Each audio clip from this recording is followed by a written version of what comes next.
Okay. It's 6:44 PM. This meeting is called to order. Please stand for a salute to the flag and a moment of silence. To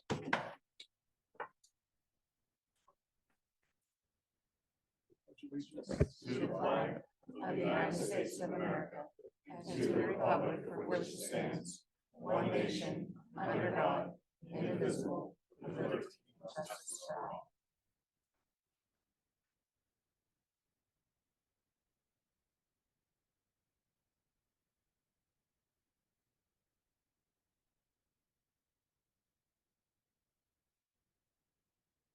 Thank you. Please be seated.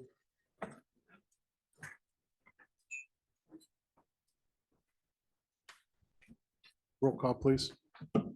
Mr. Dietrich, Here. Mrs. Donahue, Here. Mr. Elling, Present. Mr. Johnson, Here. Mr. Knopf, Here. Mr. Koch, it's not there yet, Ms. Lynch, Here. Mr. Scholes, Here. and Mrs. Smith. Here. 8 members present. Thank you. Oh, there he is. Oh, good. Okay. Looks like the first up for this evening is hearing of visitors. Do we have any visitors in the audience? None signed up? Okay. We'll move on then. Next item up is the Saturday school proposal. I think we have a presentation there. Yeah, we have a brief presentation this evening by Justin Evie and Christina Manning with regards to a Saturday school proposal. The proposal would as what they're proposing is to start another strategy to address smoking cessation at this point in time and create some options for the future. The implication for the board, based on what they're about to explain to you, would call for a change to the handbooks to include this option. And so we wanted to make sure that you were aware of the option. This option was discussed briefly at the co-curricular meeting earlier, I guess the end of last month, right? Yes. So I've asked them to put together some information for you. The board can see the memo that's attached to the board agenda, which explains the points that they're going to summarize for you now. Good evening. So the memo that you have now is a little bit different than what we had presented at the co-curricular meeting, because at the co-curricular meeting, we had suggested Saturday school as the only avenue for providing our vaping cessation course. But we have been working with the local magistrates and a process to have them assign students after school, and it's going well. And we had our first completer today, and we have our second student in the program right now. So it's going well, but we wanted to also offer a second option where they wouldn't be taking 2 weeks after school, but it would be just a Saturday option where they would have 2 Saturdays to complete the program. And that would allow us to complete the program with fidelity and allow the students to monitor their usage and report back to their class teacher through our in-depth program. And the program that they're using is in-depth, and it's through the American Lung Association. So it really wouldn't be all or nothing for Saturday school. It would just be another option for us to access. So, and of course, we would try to combine core classes whenever possible with any of our classes to keep those costs down for you guys, for us. So the handbooks that are attached really just update the option of adding Saturday school as an option for, in addition to the after school. And that's really it. I would just add that the program, when Christina said it would be done with fidelity, means it's a behavior changing program. It's where you're actually learning and applying what you're learning to change behavior for a healthier individual.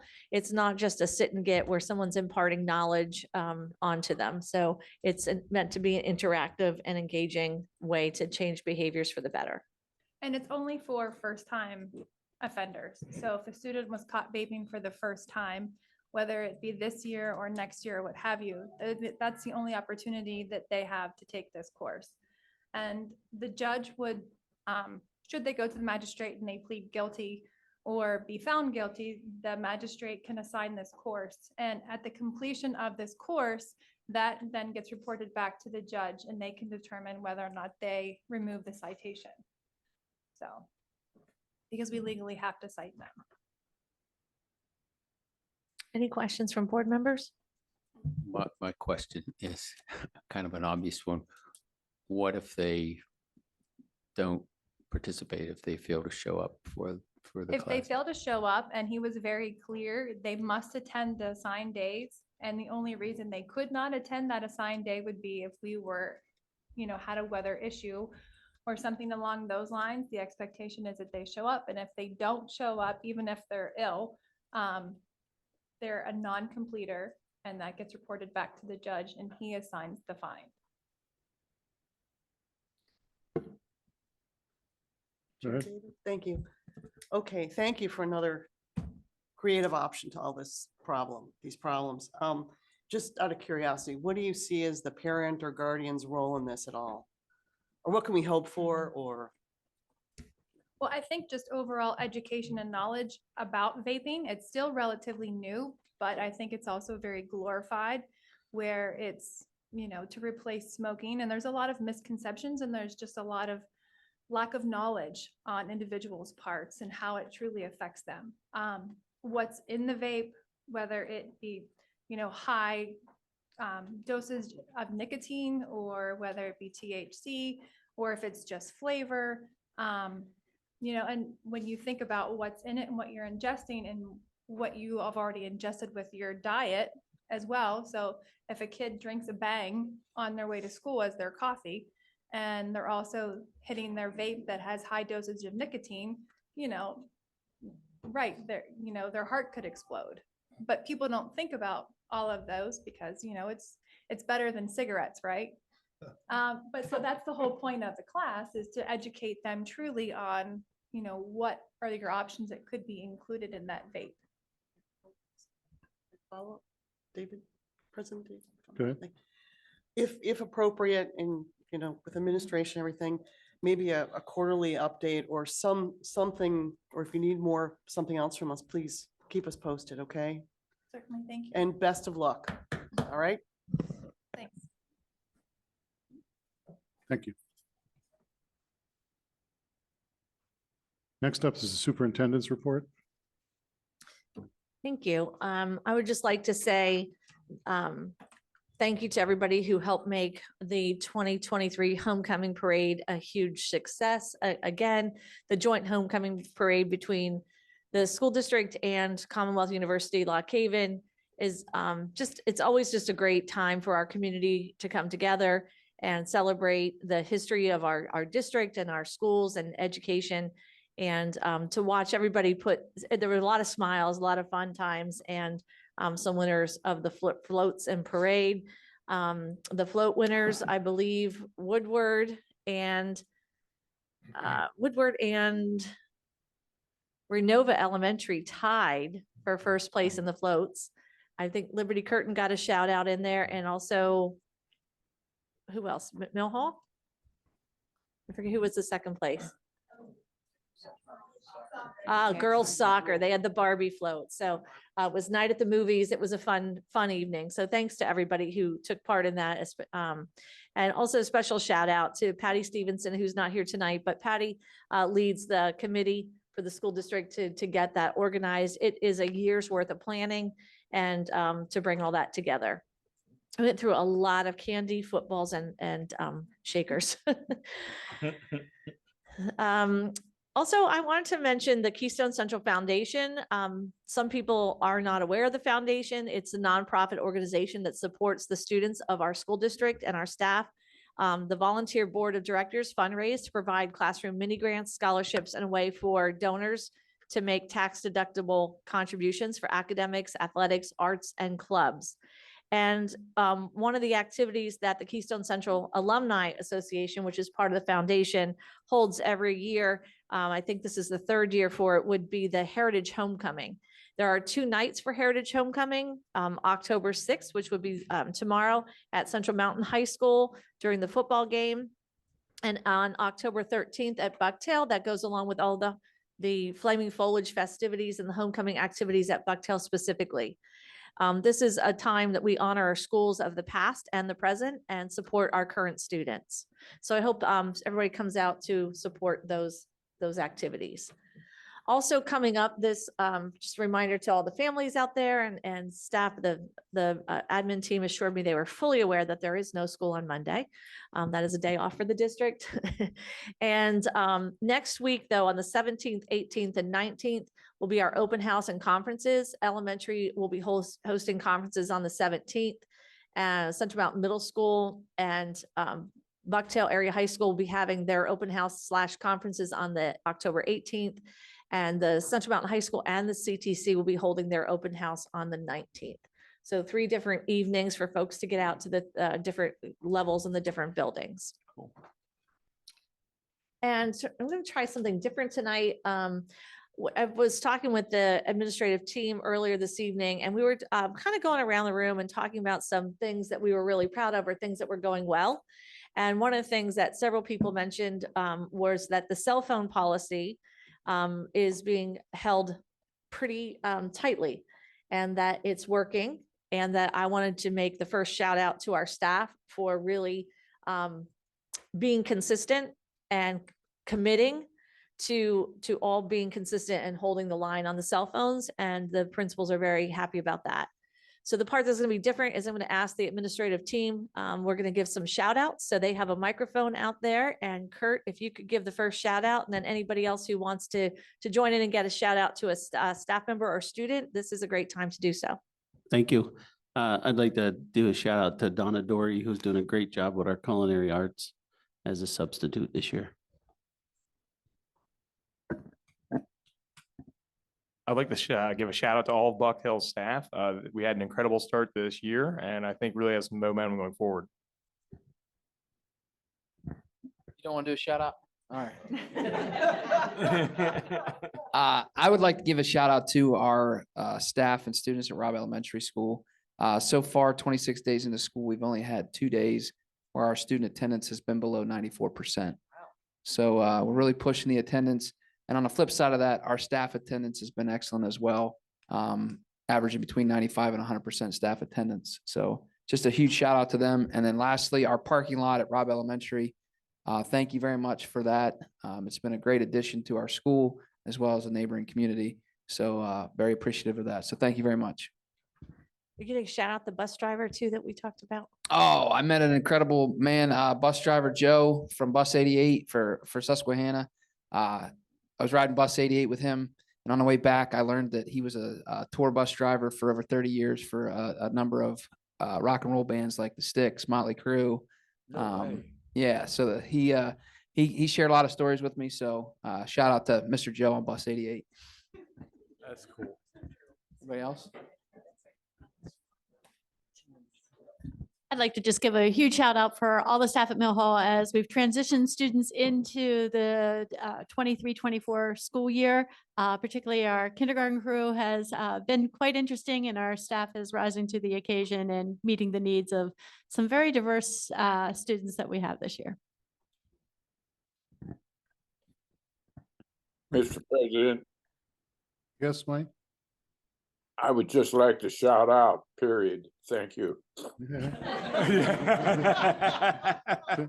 Thank you, Wayne. All right, I would like to do a shout out to both Renova Elementary staff and Liberty Curtin Elementary staff for all of their hard work for our PBIS program. We made some amazing changes this year, and the kids are excited about those changes. Especially the Umber rides, which is when Mr. Umbenhauer lets students sit in his office chair on wheels, and he gives them almost like an Uber ride around the school in his office chair. It's very popular. I'm going to give a shout out to an individual teacher, Amy Anderson, 6th grade at the middle school. We had a a parent who was very nervous and upset because his daughter did not get on the bus and we couldn't find her. I get a call from Amy Anderson. She just saw something didn't look right. The student should be right in the bus. She's in her room. So she stopped, she could have gone on and said, oh, I don't know, maybe she's walking to a friend's house. She called. Dad was thrilled. So I really appreciate that Amy took that extra time to make sure the student was safe.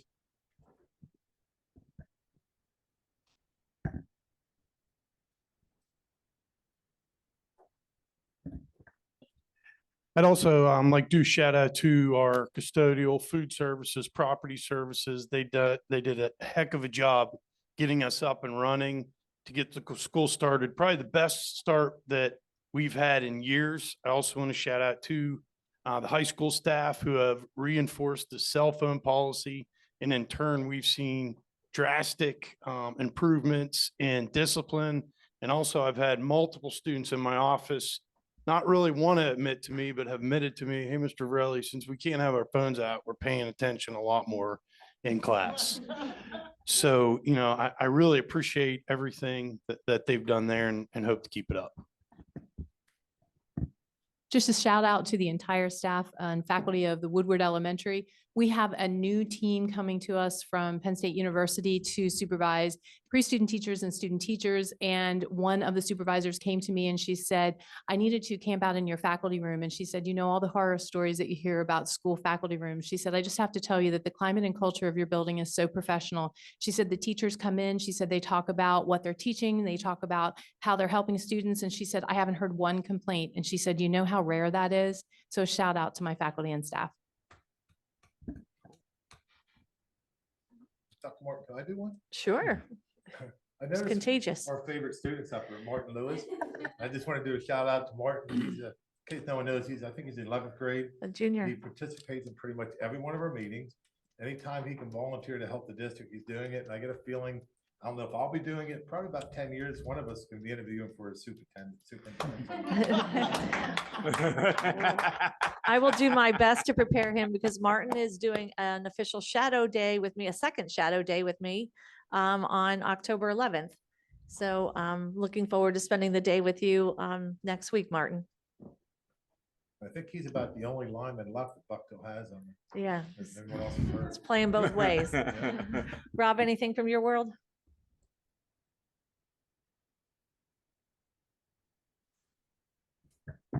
I'd like to just give a shout out to the whole property service department. This year, we went through some transition with putting a new work order system in and putting some new technology in. And most of the folks that I have over there have kind of embraced it rather than throw the computer through the tractor or whatever you want to say. They've actually embraced it. And also the technology department's been helping try and lead us through some of the struggles we've had. We're painting lines with robots now. So I've learned more about GPS and those sorts of things. And with our technology department and the people in my department, things are going very well. And we got off to a great start. And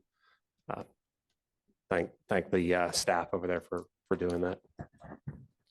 So thank you, everybody, for sharing those shout outs. I think any opportunity we can to thank the folks and how much we do appreciate them. I'm just really proud to be the superintendent of this district and work with so many amazing people.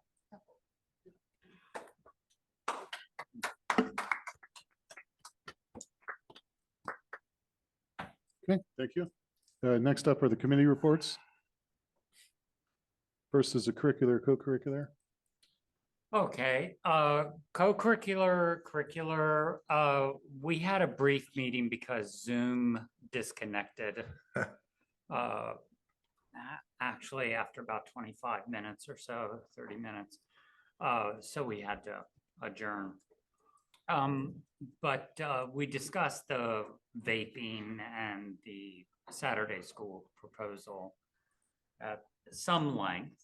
And in addition, there was a brief discussion related to whether the high need or high risk students or from high need families, however you might describe that situation, whether they're enrolling in AP courses and how can we ensure that all students, regardless of their socioeconomic status and their family background, would have those opportunities. And the teachers and those present talked about how the foundation does offer scholarships to pay for those AP courses. So we talked about that a little bit. We did very, very briefly talk about English as second language and some of the challenges that are occurring and will be occurring in the coming years as there are changing demographics in this county and different populations moving in and very diverse workforce and family situations. And that's it. Thank you to Megan Hall. Okay, questions? Okay, next is facilities. Okay, the Facilities Committee met on the 26th of September, and we had several discussion items on the agenda. First one was this is kind of has been a continuing concern and issue on the part of some of the folks over in Homestead and the Katy Drive areas about some water runoff that they've been experiencing for quite a while. We've met with them at least twice. I think this was the third time with Mr. Rishel and Mrs. Worrell. They were there expressing their concerns. I think we had asked Mr. Pasella and Dr. Martin to go back and meet with them because we had authorized a survey that was completed to see if anything was over, any of the water runoff was coming from our property, and to make sure that we weren't responsible for anything. And the survey pretty much said that we had done things correctly. They met with the folks recently, and they came back after this meeting to our meeting and wanted to know if there was anything further could be done. And I guess after we had a lengthy discussion about the problem, we suggested that they go back instead of the school district being responsible for the remediation or correction of whatever's causing the runoff, which it really, as Rob found out through the survey, really isn't.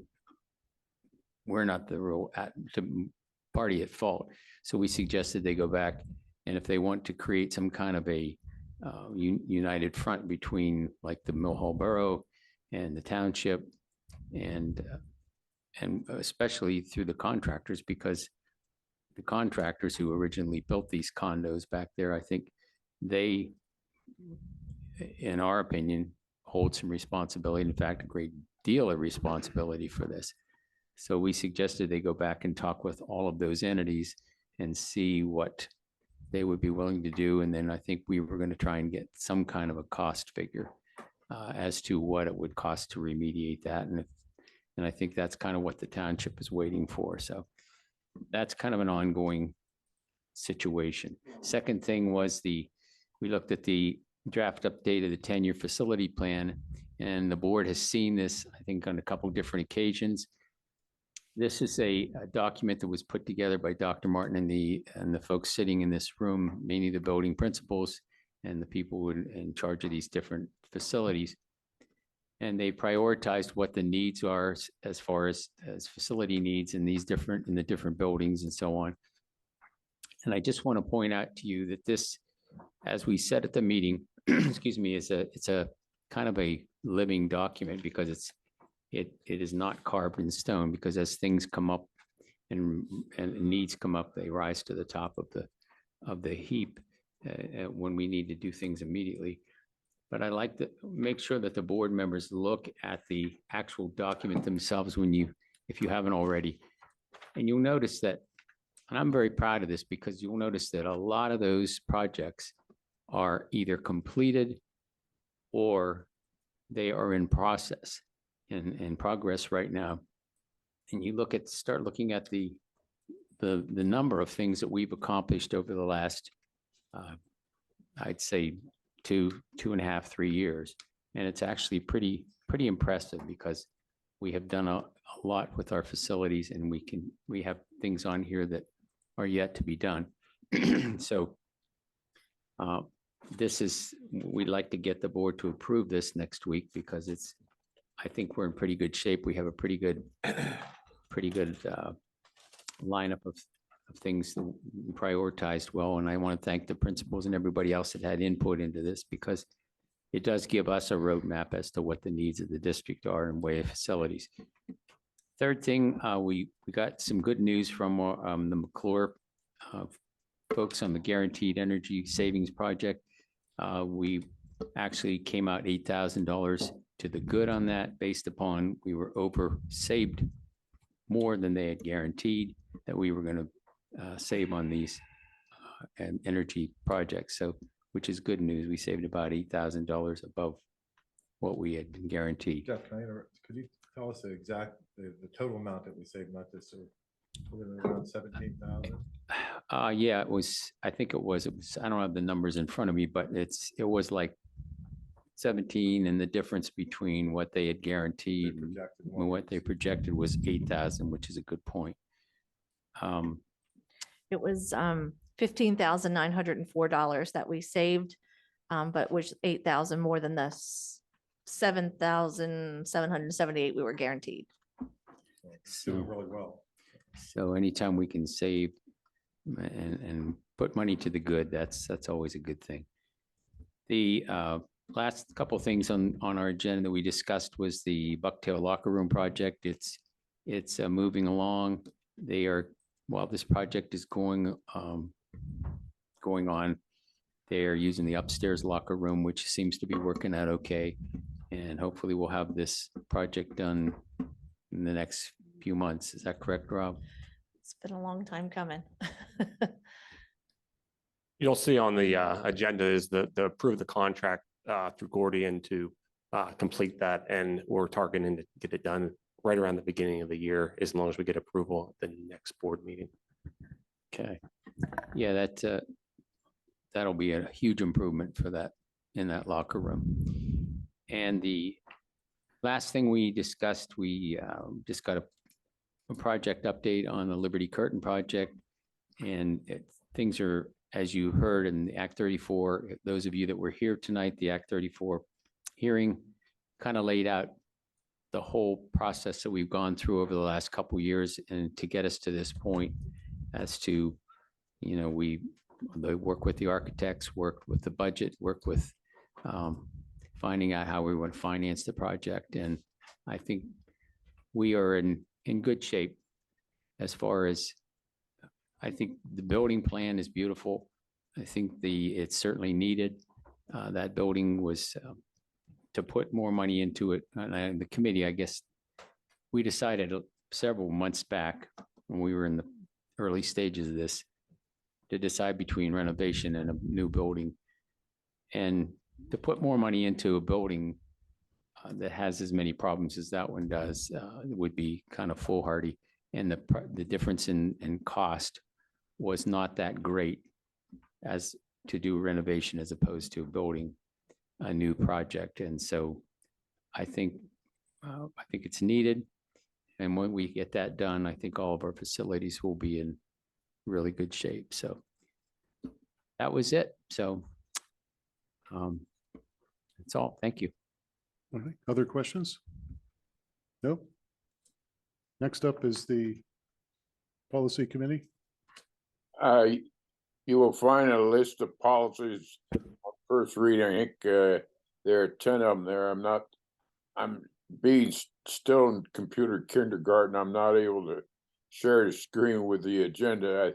I think there are 10 there, but if not, there are a number of policies on first read, which will become second read in next week's meeting. And past that point, the Policy Committee is scheduled to meet this coming Wednesday at 10:00 a.m. Where we'll consider more policies. Any questions? I'm done. Any member of the Policy Committee want to add anything? Nope, we're good. Okay, thank you very much. Okay, I believe there was a finance committee meeting as well. If I can add I think the Does policy, anybody find? the policy, Mr. President. Oh, yeah, I'd that's like not to here. add That's an fine. E4, a report from the Finance Committee. Yeah, I that's think fine. to add something to the agenda, I have to make a motion. It has to be seconded. It has to be voted on by a majority of the board. Yep. So I'd like to add E4, Finance Committee report. I'll second that. Okay. Vote, please. Mr. Dietrich, Yes. Mrs. Donahue, Yes. Mr. Elling, Yes. Mr. Johnson, Yes. Mr. Knopf, Yes. Mr. Coke, Yes. Ms. Lynch. Yes. Mr. Scholes. Yes. And Mrs. Smith. Yes. 9 yes votes, motion passes. I think it's the part now I say I have nothing to report. That's The Finance Committee, yeah, the Finance Committee met on the 26th also. But prior to that, Joni and myself met with Adam Porcel from Baker Tilly. And I think everyone should find a audit booklet in front of you, the 2023 audit planning booklet. It describes the process.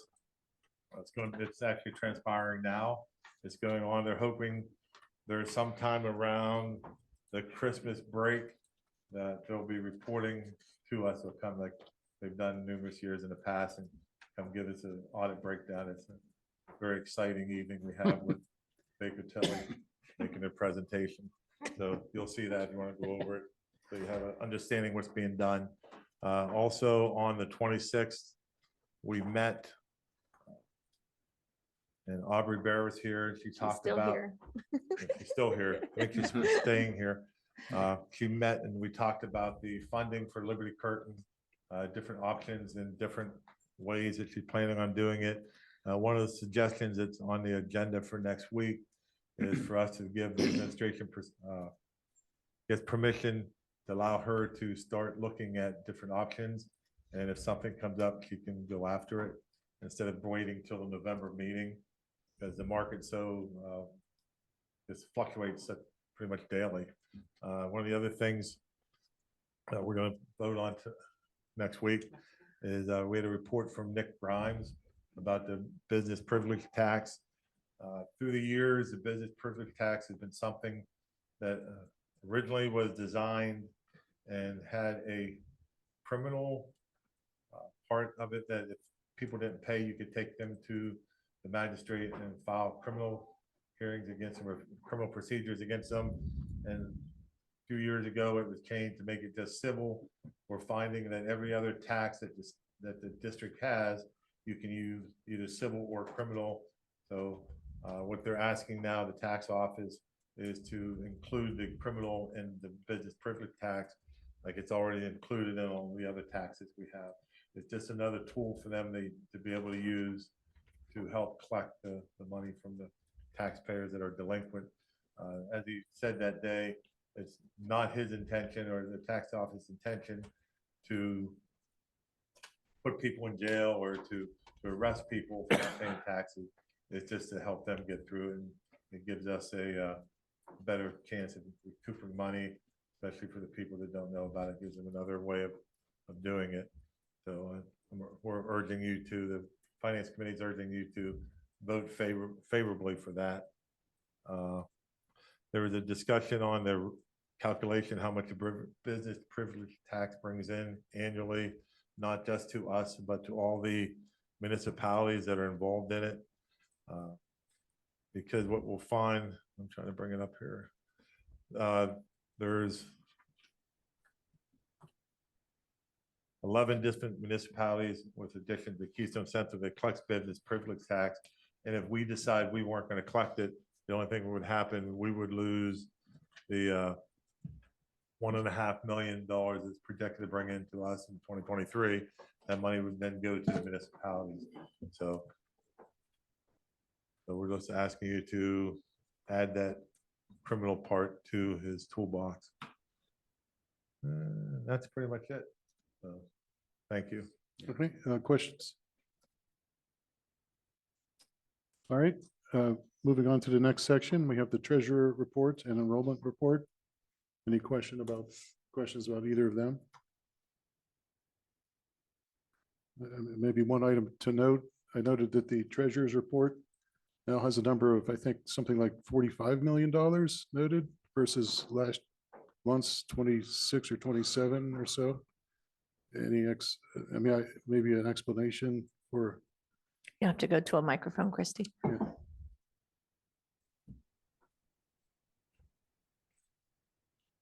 State taxes were at the discount phase. They ended August 31st. So that would be the difference Okay. of all right, why it's there's. like a cash flow. Yep. Yeah, okay, great, thank you. Other questions? Just a question on the enrollment. Pardon? Isn't that where we are? Yeah, yeah, go ahead, Finance yeah, go ahead. enrollment? Mhm. Okay. A quick question on the online schools. What is the primary reason students are choosing to go online rather? Is it behavioral? Is it family? Since Justin's the virtual academy principal, I'll let him give you some kind of indication. He works directly with those families. So there's a whole host of reasons, some of what you said. So could be students' attendance reasons. Parents are tired of trying to drag their child to school. It could be anxiety, depression, also the mental health reasons where we're trying to transition them, get their education, and then I'll work with the families to try to transition them to school. Dual enrollment, so students who go to LHU or any other type of dual enrollment where they can't physically be here and be at the college, and it might not meet their needs, their schedule needs. I'll supplement their schedule that way. We have students who come in for CTC, but then also want to be at home. We have students who go out on co-ops and DO. So when they're not here for the class, then I enroll them in online. So there's a whole host of reasons that they're in there. Credit recovery. There really isn't any one specific reason other than it provides students with options and some flexibility. And so majority of our students would stay internal. They don't choose some That's the nebulous goal. school like near Philadelphia. Well, we do cyber. have some students in online cyber schools, but we have more students in our online been cyber choosing. school. And I will say that I believe that our online cyber school provides a lot more support to families than cyber schools that have a home base somewhere else down the turnpike or in Maryland, and then saying that they're a PA cyber charter entity. I also say that, Mr. Evie does a great job staying in touch with the families along with his two staff members who are in constant contact with the families about their progress. And at times, if they need any support, they can also come in for a part of a day or a day here and there. They also come in for standardized testing and other things. They're also eligible to be on any of our athletic teams and participate in our clubs and activities. And in addition to that, Mr. Evie has done a nice job over the last 2 years putting out a newsletter to families and recognizing a student of the month and building some community around the learners who are in online learning. So we try to reach out, and even if we hear of someone who, a lot of times parent gets angry at their homeschool, so then the immediate response is I'll pull my child out. So I do try to intercept as many as I can. Sometimes I can convince them to come in, and because I'm a neutral party, it makes it sometimes very easy to show them what we have, go through the vendors, the courses, and get them enrolled, or they know that they have that option and I can get them back to their home school. We do sometimes lose students to outside cybers. They try our cyber, it doesn't work. So when it's not working, we put high support in place. And for some, it just doesn't work. And that option of coming back to school, they just will not follow through with that. So they have those other options, unfortunately. Well, thank you for that information. If ever there's a time that you think there's a student who might be willing to talk at the curriculum meeting or something absolutely. about why they're in that and how they like it and all that. I would Absolutely. love to hear from them face to face. I think it's a great option for our district to, it's a great option for us because I'll say I'll call 21st century learning is almost like a mass customized learning option. And I think one of the strengths of Keystone Central prior to me coming, and we've even added some things in my tenure here, is there are options and learning pathways for a student in any way that you want to do with the articulation agreements, the business partnerships. Kurt Lynch informed me tonight that, when he started as the CTC director, we had 2 businesses in our community who were partners with us, and now we've hit 95 business partnerships. Our kids have amazing support and amazing opportunities in this community. And the online learning, again, assists with that so that kids can meet their goals. Thank you. Next up are the board items. The first on the list there is the CTC Occupational Advisory Committee members. Any questions or comments about that? I'd just like to make a quick comment. I'd like to thank all the people on the advisory committee. They're all volunteers through the committee, and they spend a lot of time helping, and they're a big part of our successful CPC program. Good, thank you. Thank you for speaking in the microphone, Butch. Next up is the business privilege tax resolution. We talked about that already. Any further questions, Elizabeth? May I make a comment, please? Thank you. Go ahead. Regarding the local BTV business privilege tax, excuse me. The action item on our agenda, I would like to take this opportunity to share some additional thoughts. For those that were unable to attend the last school board finance committee meeting, here are a few takeaways that I learned. First, I want to thank the Keystone staff and tax office personnel for educating and answering a lot of questions. Together, they're very knowledgeable and helpful, and to thank them for all the work they've done to research and collect taxes owed. But now we're faced with a BPT resolution. Agenda item G4, a resolution giving the tax collection agency additional powers. Isn't this moving the dial in the opposite direction? As an alternative, shouldn't we be discussing an end to Keystone's involvement? Here's a very short background on the business privilege tax for those of you who may or may not be familiar with it. It's a tax on the privilege of doing business in a local jurisdiction became available in '65. There are approximately 272 taxing localities in Pennsylvania. Keystone is one of 272. BPT was enacted to increase collected tax revenues. Unlike corporate taxes, corporate income taxes, which generally allow deductions for losses and expenses, the business privilege tax is measured by the gross amount earned by a business from its base of operations inside a township or a municipality. Gross receipts is completely different. In 1988, Pennsylvania Local Tax Reform Commission described locally permitted BPT as a nuisance tax. A PA legislator removed taxing entities to increase tax rates. No one else can join into this program at this time. Locally, the rate is approximately 1 to 1.5% per $1,000 of gross income. Basically, someone takes in $1,000 worth of receipts, automatically they lose $150. The BPT tax affects wholesale vendors, retails, and restaurants. No, it's $15, isn't it? 1.5% of 1,000, I thought was $150. I thought it was 0.001.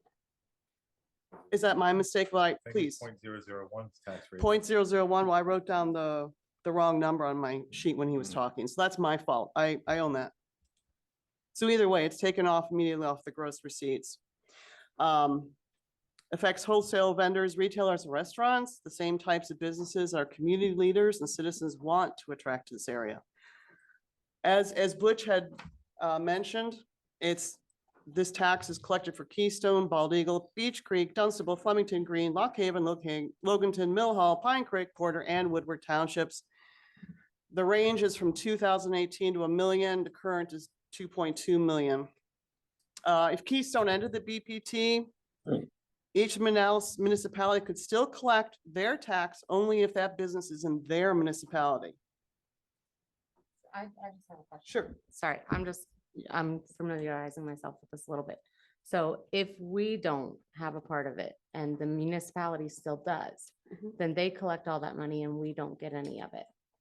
So they're collecting it anyway, but we just don't get a share of it. Is that what you're saying? And it's Okay. between them and the business then. It's not between Keystone and the I was business. just clarification. Yep, good one. Elizabeth, I'm going to correct you. On the handout that he gave us at the finance meeting, Mhm. that Nick gave us, the rate for wholesale sales is 0.001. The rate on other sales is 0.0015. Means a wholesaler is responsible to pay $100 in tax for each $100,000 of gross 100,000. receipts. My mistake. That was a big mistake. It's a I own it. Thank you, Very Butch. big mistake. yes. Yep, okay. Thank you. After careful consideration, here are some thoughts for the board and public to consider. If a business does not pay the tax and additional legal steps are taken, who pays the extra legal and employee time spent on each situation? Is that additional cost shared between all receiving entities, or does Keystone bear the full cost? Regarding this issue, what is the total amount Keystone spends per year to collect unpaid back taxes? Offsetting this cost, Keystone Tax Office is paid a local collection fee of approximately $70,000. Whatever the annual management expenditures are, and if any $70,000 remains, is the remaining amount worth all this effort? Not to mention the animosity our local businesses may feel towards Keystone. Is the business privilege tax worth keeping? If Keystone stops collecting this tax as district revenue, would some elements of perceived real animosity towards Keystone improve? Would local businesses be more willing to financially support their favorite athletic team or other program? If Keystone ends this tax, where can we reduce expenditures? Maybe increase grants, naming rights, or advertising opportunities to offset this revenue stream? I would support item G2 if the resolution included an expiration end date to Keystone Central's collection of the business privilege tax, such as the end of fiscal year 2024. With that understanding that all currently owed taxes would be collected up until the expiration date, no exceptions. Is there anything our colleagues see as our next steps? Thank you for this opportunity. President? Yep, go ahead. Just a little bit of a rebuttal to some of the stuff you were saying. Now, yes, the school district can choose to do away with the business privilege tax. It does not mean it goes away. It still be collected by those host municipalities that had enacted it prior to, I think it was 1988. I can't remember off the top of my head. But, so it'll still be collected. So there might be some animosity to those municipalities away from the school district by the business that is contributing $100 for every $100,000 of gross product. Now, we have to make up the $1.5 million that we lose in 2023. To make up that $1.5 million, our choices are property tax increase, which we're not allowed to do because the index won't allow us to raise it that much. Who does the property tax hurt? So because we're going to make our friends that own businesses that don't want to pay $100 on every 100,000, we're going to go after the people that are fixed income. That $100,000 house is probably going to be paying over $1,000 now. It's going to be paying more. So we have to make up that $1.5 million somewhere. So your choice is either go after the businesses that are making millions and millions and millions of dollars, or going after the property owners that are taxed to death as we look at them. So the property owners right now in this county can't afford any more property tax, and we have to go after them for that $1.5 million. So to do it your way, we're not going to tax Walmart. We're going to tax the little old lady on Social Security. Thank you for your point, but I feel that somehow between all the resources we have and the professionals that we have here working at the district, I think some creative financing might be it. But the whole point is, it's really, the money part is extremely important. Yes, money is always important, but so is building our relationship with a greater community member. So that's what's to be considered. Which one do you feel has greater value? Property owners. who are we gonna, what group is the largest group we're gonna antagonize? And I think there's a lot more individual taxpayers, property taxpayers out there that would bear the burden more so than the businesses. And I think that they, I think we have to look out for them. I know I know the businesses don't like to pay it. I get that. I understand that, but they're still going to be paying it either way, whether we dump it or not. And so, it's not fair. Butch is right to dump another $1.5 million. And we can't even do it through the index. I mean, we were lucky this year because the inflation was so high that the index was high. I think it was 5.3%. And we were able to have a higher amount of property tax, but that's an atypical year. To speak to that point, sorry, so if the municipality still charges it and then we increase property tax, that's gonna, for a business owner, that's really gonna hit them hard because they still have to pay real estate if they own the property that Right. they have their business out of, right? That's true. I'm not, do you think that the professionals here could come up with that amount of money Should we try? every single year? Should we Do you try? think that's possible? Should we try? I'm asking, do you think it's I possible? think it's possible because I know the quality of our staff. I think it's possible. But again, should we try or not? I just, The quality of our staff's wonderful, when but I that's have to that's choose a big bill. between, and I'm trying to do math in my head, and I was not a scholar. I can tell you all that now. Well, obviously, I was like 74th out of my class. But anyways, if it's 100,000 75. out of 75, yes, you knew. So if it's $100 on 100,000, that'd be $1,000 on $1 million. Correct? So you're looking at businesses that are $1 million business, only paying $1,000 in tax.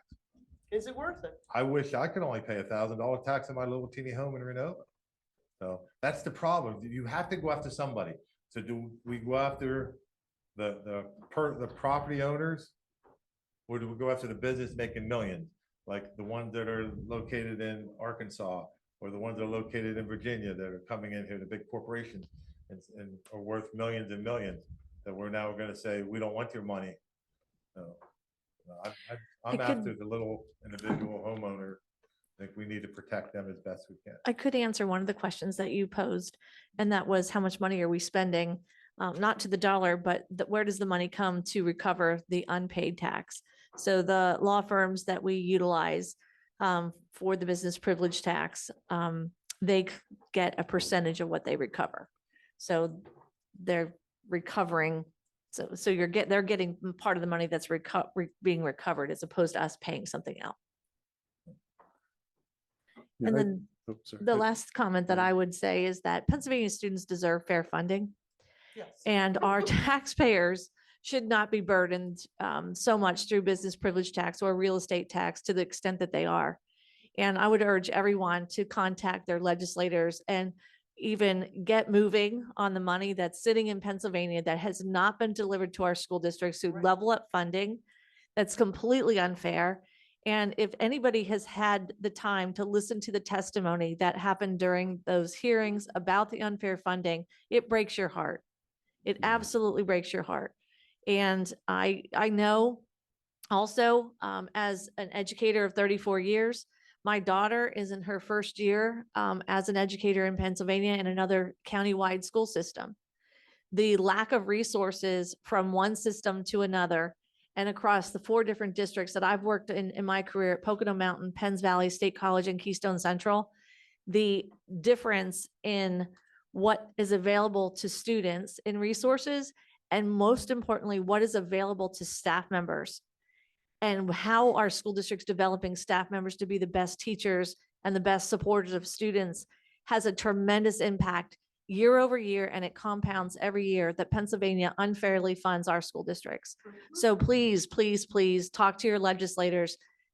We've got to stop burdening the taxpayers, and we've got to start freeing up the money to educate our community. And the world is depending on the future of, and that future is walking through these doors every day.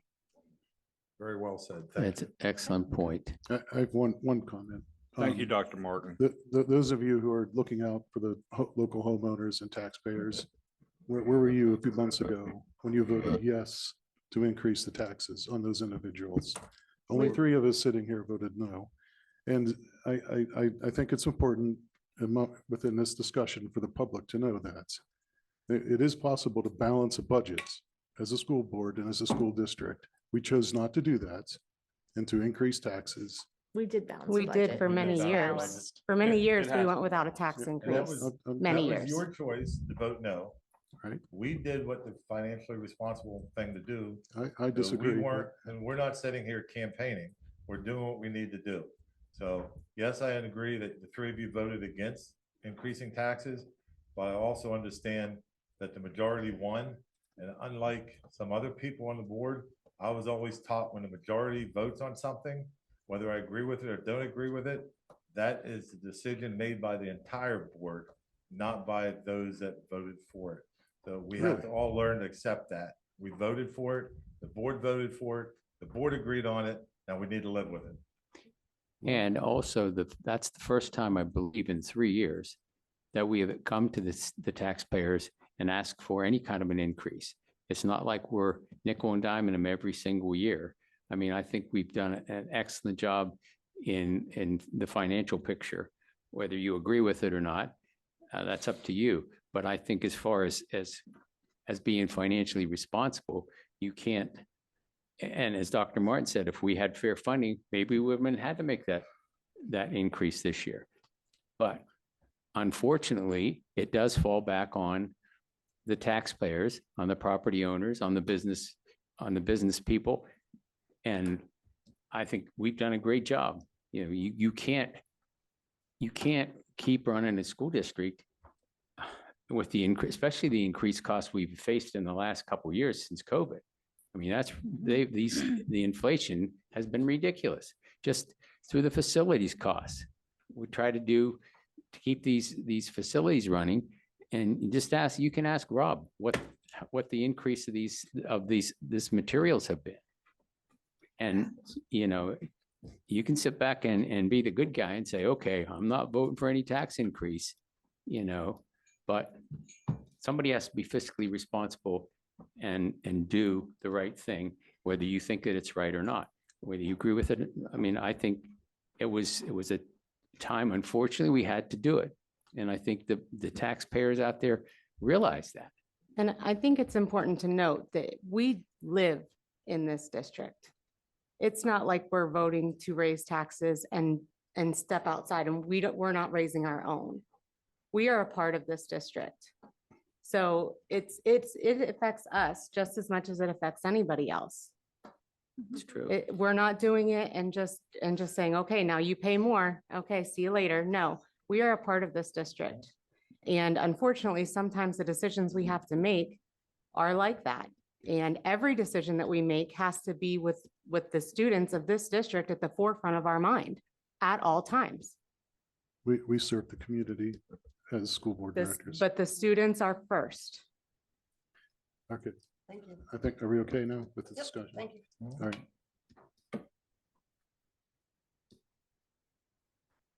Next up is a settlements. I don't think there's anything to discuss there. It's a tax. That was a tax Settlement. settlement that was discussed in the executive session a while back. Next is authorizing a motion for the finance team. I think you mentioned this earlier, which the 10-year facility plan update, I think that was discussed earlier. It was, I would like to make a comment. This is the 8th time we brought you, in my tenure, brought you a 10-year facility plan. And that's in conjunction with the facility committee and kind of sharing in depth with them. But one of the things, and I believe Butch mentioned that we worked with the folks in this room, or Jeff mentioned, to prioritize those. If you look at the 10-year plan, there are priorities on there, district priority and building priorities. And the priority criteria is also listed on that plan. But the thing that we agreed on with the board and the committee was that legal and safety issues or something we needed to mitigate risk for safety or legal implications would be the highest priority. And the second highest priority would be impact on instruction or school culture. supporting and promoting quality educational experiences. The third criteria, the third priority would be end of life or replacement. That's maintenance or repair of current facility and property. And the fourth was increased efficiency and sustainability. So just wondering how did we decide? It wasn't just by, the squeaky wheel or what somebody thought individually. It really, we established the criteria that would prioritize because we know there's $55 million worth of projects on here to be done across the next 10 years. And so trying to determine what would be done in what order is what I just wanted to be clear that everybody understood the priority. I want to thank the board too for continuing to update the 10-year plan with us because this helps provide a roadmap for planning, finances, budgeting out years. And additionally, as Jeff mentioned, we've been able to get a lot done. And the final thing I want to say is just because you approve a 10-year plan does not mean you are approving any individual projects. You're just kind of approving the roadmap. It assures us that you saw it, that you're in support of the way the priorities are, and that gives us maybe some direction for the work that we do. Other questions? Next up are the policies. Any questions about the specific policies?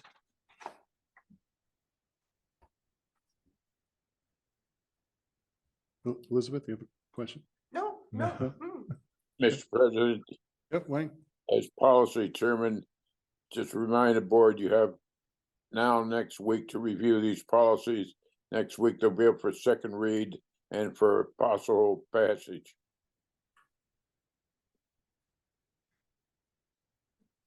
Next up are the committee meeting minutes. Anything specific there? Next are the business items. Are there any of these that should be highlighted? We have bills for payment, that's standard. Insurance renewal, that's standard. Updated intermediate unit number 10 services. Let's see, looking through here. I would like to highlight for you that the insurance renewal is about 21% higher than last year. 21% higher. Christy has met with the insurance broker to try to figure out where those increases are coming and try to get some of those things down. We didn't just accept it willingly. We spent some time. So again, that's something else that is out of our control. And I just wanted to make sure that I mentioned that increase was much higher than I anticipated. I mean, I know we can't, I'm sorry, Chair David, can I say, Go ahead. President? I know we can't compare ourselves to other school districts, apples to apples at all times. But it would be interesting to know what the schools around us, I mean, I was under the impression that maybe it'd be about 11%. Not that anything was ever set in stone months ago when this was first, there's no control over an estimate months and months ago versus what reality is. But are other school districts being hit like this? I mean, this 21% is, wow. I think it's because we're involved in a consortium with the different school districts throughout the state. And this is what's been affected. That's the That's the healthcare. healthcare. This is the I'm like sorry. liability and Oh, I'm crime. sorry. Yep, this is the one that we've, Liability insurance. We knew our healthcare was gonna go up also. I mean, yeah, it's healthcare. it's just the price of everything going up. Yeah, but that's, I mean, did they give us anything? I mean, I'm not asking for an answer now. I'm sorry, Chair Yeah, David. Christie- Or- If you want, Christy Serafini Brooks is the one who worked directly with the broker. If you want any. Yeah, that's fine. Comments. Yeah, good, thank you. Nationally, insurance companies have raised their rates 20%. So we were anticipating a 20% increase across the board. Some of the reasons for increases were inflation, property values have increased with the updates being done here at the district. Property construction costs have increased, just like Jeff had mentioned with our facilities that we've been updating. The sexual abuse and molestation cases have increased nationally, and natural disasters are increasing across the board. So it's not just what happens here locally, it's nationally too that affects our insurance rates. Okay, thank you. Yep. Other items to highlight? The IU-10 Special Ed Services contract is being revised because they cannot provide the speech services that were in the original contract. So the contract's being reduced because they're not able to provide the service. The school psychologist service agreement is because we're losing another school psychologist to another district. We've had 4 in the district for the first time, and now we're going to be losing one. So we're going to have to, based on the number of evaluations and special education needs and reevals, contract with this service to help fill that gap. We'll still actively continue to look for someone to fill that position, but until then, based on special education timelines, we have to have some services to help support us. And then you'll see some articulation agreements with dual enrollment and so forth, the girls locker room project that was mentioned earlier. And then I also want to mention the CTC tractor. There is an RFP out, but we did not get, the bid will come back between now and next week. So I anticipate putting exact dollar amounts in there for you for next week. And it will be paid for by Perkins funds, which is federal dollars for career and technical education. Kurt, do you have an approximate value of?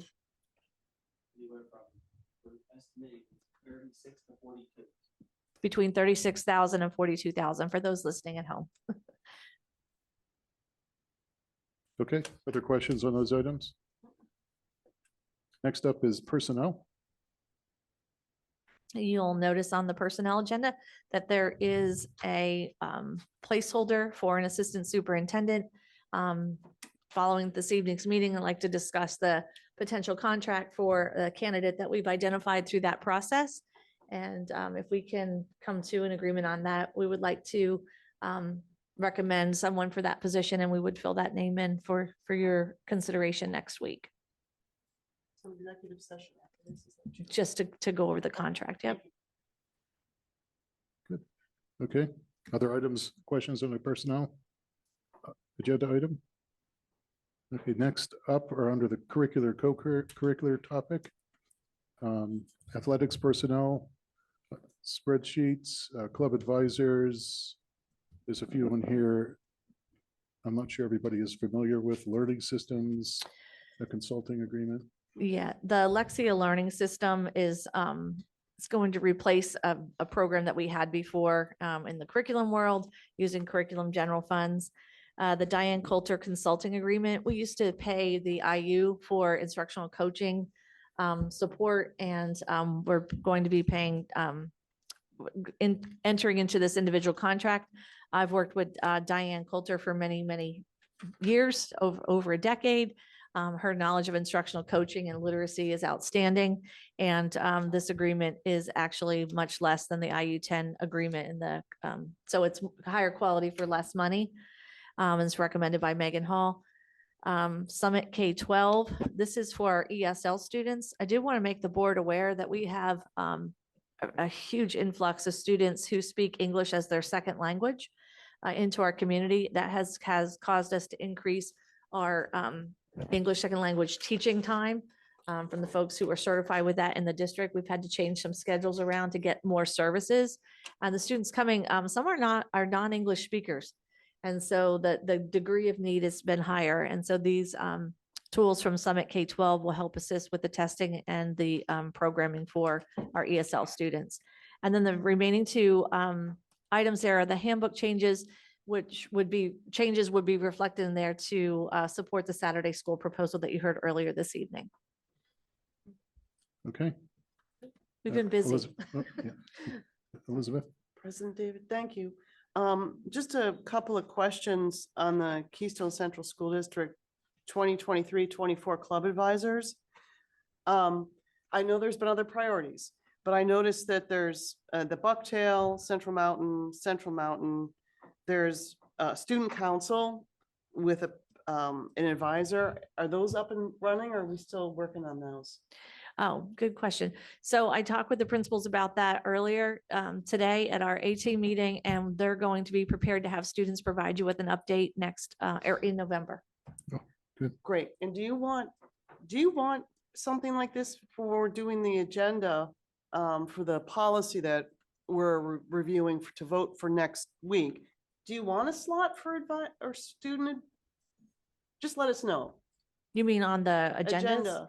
Like a student Yeah, I wanted to, I'm not sure where I was gonna put it. I'm not sure if we're gonna hold it under, put it under superintendent's reports Okay, and have okay. students report out, or if we want to actually move to a different, I mean, because you're right, policy 006 for meetings dictates that. The other thing I was going to share and add, and this idea came from Dr. Amy Breon, would be to, in addition to the secondary students who are giving updates from their buildings, to have an elementary school of the month and have some students and some staff members from that school give you a 5 to 10 minute update on what's going on in their building. So we're trying to, the first one will be up in November, which will be Mill Hall, since Amy's taken the lead on this idea. And I was going to share my superintendent time with them in November, but I expect to have some secondary students available either in person or online for you, as well as some in-person elementary updates. Super terrific. Thank you.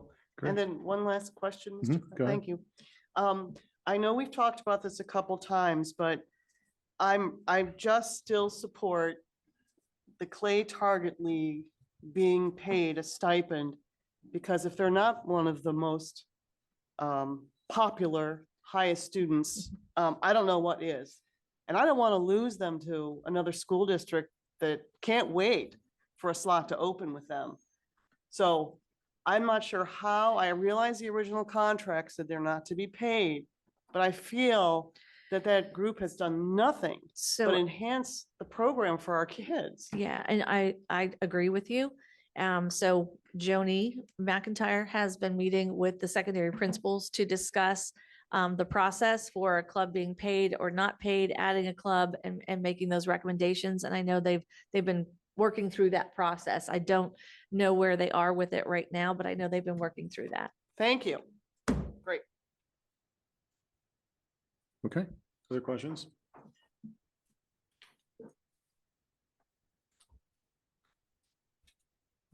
Motion to adjourn then? I'll second it.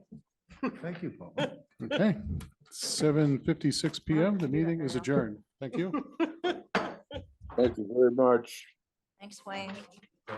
Wayne, don't. Wayne, remember, we got a Very executive quick. session. Very quick executive session. I'll try to get into it. Well, we have to do a different Zoom.